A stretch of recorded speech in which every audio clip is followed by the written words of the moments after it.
Sobat Lifestyle-an, kembali lagi bersama saya Fitri di Tanya Dokter Plus yang khusus membahas seksualitas.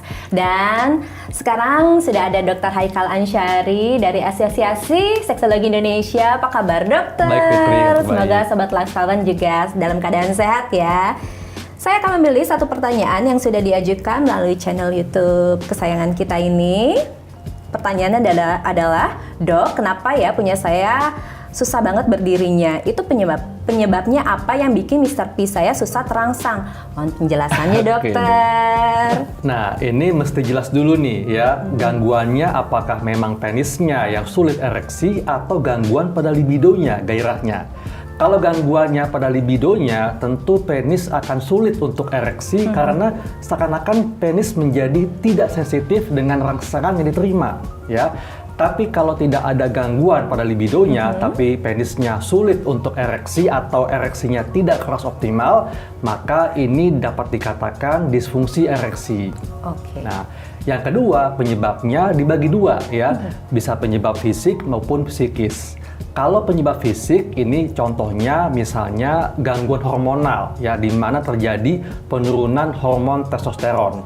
Hormon testosteron adalah hormon yang berperan penting untuk pertumbuhan, perkembangan, dan fungsi seksual laki-laki. Yang kedua, penyakit yang dapat menyebabkan gangguan pada pembuluh darah dan saraf seperti diabetes, ya, hipertensi, kemudian apakah dulunya ada riwayat operasi atau mungkin ada kecelakaan di area panggul, ya, ini merupakan contoh dari penyebab fisik. Sedangkan kalau penyebab psikis, contohnya antara lain misalnya kecemasan, stres, ya, depresi, atau mungkin ada trauma pelecehan seksual di masa lalu. Nah, kalau memang terjadi gangguan fungsi, ya, gangguan fungsi seksual, baik itu libido maupun gangguan fungsi ereksi atau ejakulasi, ini memang harus konsul ke dokter. Jangan melakukan pengobatan sendiri, jangan asal langsung beli obat kuat ya. Jangan percaya apa yang Betul. belum terbukti. Iya, Oke. karena gangguan fungsi seksual atau disfungsi seksual ini macamnya banyak. Ada 4, disfungsi libido, disfungsi ereksi, disfungsi ejakulasi, dan disfungsi orgasme. Jadi kita harus tahu dulu Harus penyebabnya. tahu, betul. Harus tahu dulu jenis disfungsinya apa dan penyebabnya apa. Jadi kalau konsul ke dokter, maka dokter akan melakukan anamnesa dan pemeriksaan. Jadi akan ketahuan tuh jenis disfungsinya apa, apakah disfungsi libido atau disfungsi ereksi. Jadi pengobatannya tepat Betul. ya. Dan penyebabnya apa? Apakah karena faktor fisik atau psikis?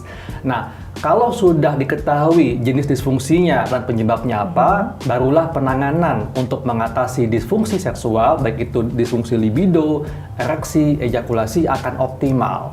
Jadi tetap harus datang ke dokter, konsultasi, dan bila perlu ajak pasangannya kalau sudah menikah.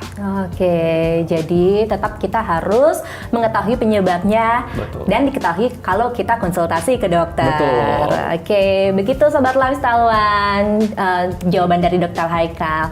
Kalau misalnya ada yang masih penasaran atau ada yang ingin ditanyakan, boleh langsung tulis di channel YouTube kita, di tab komennya. Nanti Dr. Haikal akan menjawab di episode selanjutnya.